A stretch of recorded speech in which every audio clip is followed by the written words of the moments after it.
Welcome to Sports Jazz. Josh and Isaac back right in your faces. The preview. Man United traveling all the way to Czech Republic. We have a game tomorrow. I don't know what time zone you guys are in, but on my side it will be 9:45. And of course, as a Man United fan, I have to support my team. I'll be supporting it online. Of course, I have to watch.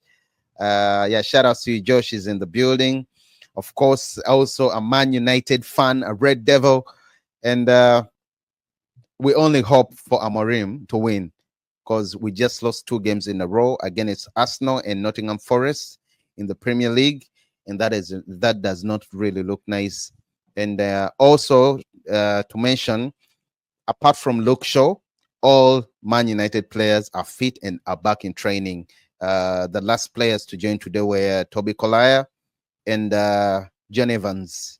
And of course, we are all happy for them. We are all happy for them. I'm only hoping that tomorrow Ruben Amorim does not tinker so much. He does not change around. He doesn't do a lot of rotation.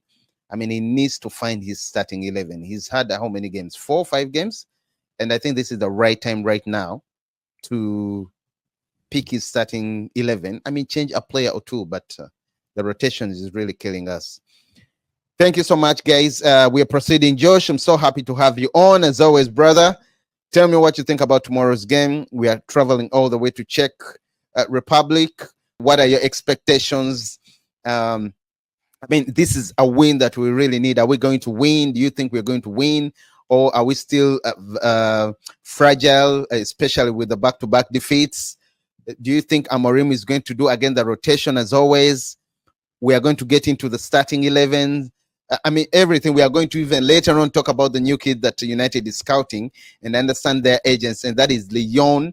The agents are in England. Anyhow, Josh, about the game, what are your thoughts? Well. Viktoria Plzen and Manchester United have similar records after the opening 5 outings in the UEFA Europa League. You see that both teams are unbeaten and both teams have 9 points. They've both won 2 games and drawn 3 games. So the only difference between the sides at this point is the goals scored, because Manchester United has found the back of the net one more time than Viktoria Plzen. But the curtains will fall later on in the day, and at 20:45 from where I am, Man United will visit Viktoria Plzen at the Dusan Arena in Czech Republic, where we shall where we shall play a game of our lives to keep us in the Europa League automatic places. Right now we are 9th on the table, and the first 8 placed teams are the ones to have an automatic qualification. Viktoria Plzen is just a place behind us in 10th, but then you think that Manchester United should be doing enough by winning this game to put themselves in contention for the first 8 places for automatic qualification. This will save Manchester United an extra game and things like that, because Ruben Amorim, since he has come in, he has only collected 4 points in the Premier League, playing 4 games, and won 1 game against Bodo Glimt in the Europa League. So you think that with the schedule that we do have, playing Manchester City in the derby over the weekend, and Tottenham a few days later in the EFL Cup, you would like to think that you would like to think that Ruben Amorim should be getting some sort of momentum by winning this game. But it will not be a very easy game. It will be a difficult game. Manchester United has not won in the Europa League on their two away games. That is FC Twente and FC Porto. We drew both those games 1-1 and 3-3 respectively. So I mean, Miroslav Kubek, the coach of Viktoria Plzen, if he sets out his tactics very well, Victoria Pleasant will give us a very difficult game, as you have known that players from that part of Europe have a bit of technical ability in them, and they can trouble any side on their And day. they're also doing well in the league, that side. Yeah. They're second on the log, and they're second on the log. They are scoring goals for fun. They have an interesting attacking midfielder called Pavel Sulk, and he forms a fluid in offensive trifecta with the rest of them there. So it's quite a difficult team. It's quite a difficult team, but you would fancy a Manchester United side. I know you've talked about the rotation, and I do think that Ruben Amorim will I'm worried continue to about the rotate. rotation, man. I am I big time. know it is affecting our progress. You see that the players don't have enough time to get used to the patterns and the routines, because they come in and out of the game. It's the keeper between the sticks and the players at the back, who are mostly the same players. That is the back three, but most of the players have been changed every now and then. So it becomes a bit difficult for you to get these routines. But what I like with the rotation, though, it's not so far from what Ruben Amorim wants. Even when we've had several players that have been brought in and playing at different positions, at least you can see that they're taking on the instructions. They might not execute them very well like the ones who were there before, but they give you an idea of what the manager wants, and that's a good thing to see. At least the players are responding to the manager.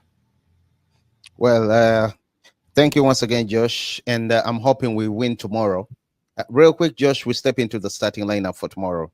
I'll go first. We have, I mean, predicted starting lineup. I'll go first. I have of course Onana in the goal. Then I have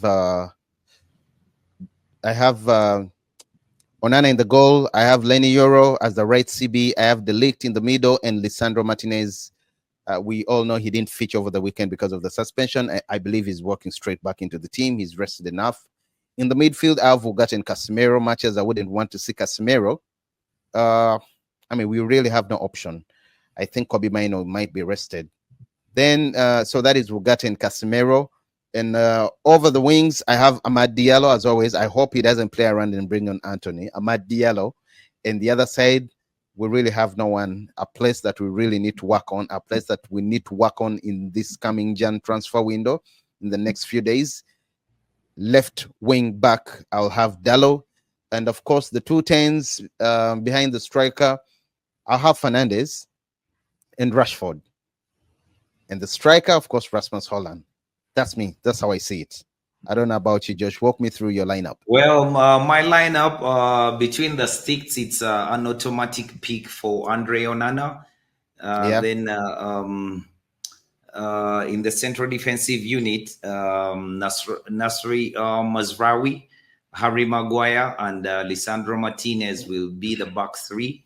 Why now you're putting the rotation into play, Josh? Yes, because I've seen the manager. I've seen the way the manager works. This is what he has done over time. So I don't think that it's going to change. Much as I would like a different lineup, but if I'm predicting the lineup that will play tomorrow, this is my prediction.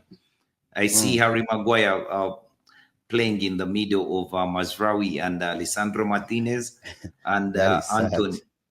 Yeah, Anthony and Terrell Malacia will play on both the wing back positions. I chose Malacia is back. Yeah. That's a good one. You For chose Dallo. Dallo, For Dallo. but Malacia will play there, and correct. Anthony will play as the right sided wing back.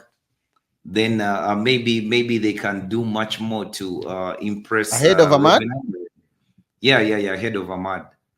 Why? Still the rotation coming into play. Yeah, the rotation, because Ahmad is our best player at the moment, and if you're going to play a game as big as the one on Sunday, that is a derby. I mean, you need your best player to be fresh. You need players, yeah.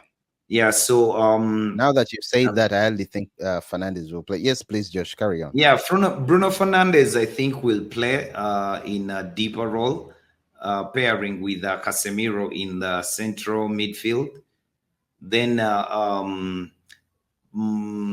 Mason Mount, Joshua Zagzi in the 10 roles, and Marcus Rashford will play up top.